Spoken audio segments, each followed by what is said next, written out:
Bet on Aces. Ace Country. It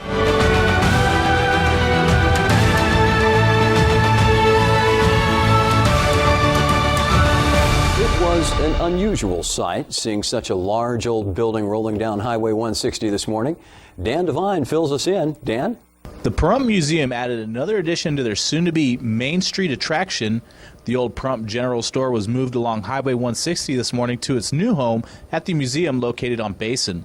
We talked with museum treasurer Phil Huff about the history of the General Store.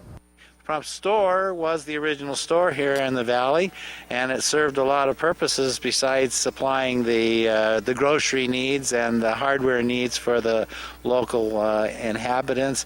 It also was the post office, of course, and there's rumors that they served alcoholic beverages in there, and there's a little addition to the side you can see, and they were getting in on the gambling business in the old days. Late in the evening when the gentlemen were there, they've been known to have some games of chance. What year was this country store built? The store was built around the turn of the century, last century. It's not the oldest building in Pahrump. We have that in our possession, but it's one of the older buildings, and it served very, very many years. Now you're kind of setting up an older type of Main Street atmosphere here, correct? Yes, we're trying to do that. We're kind of making Old Town Pahrump, because the town has never had an old town and has never had a town center.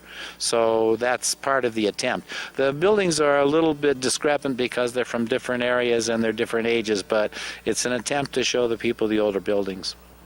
What year do we plan on starting up Main Street?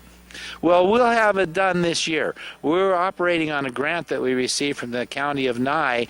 It's from PET funds. It's not any money that the people of the county had to pay. The federal funds, and we received a very large grant that allowed us to buy the property. We're going to make an addition to the museum very shortly. The construction will begin on that, and then we'll be working down here in having these buildings restored so people can view them.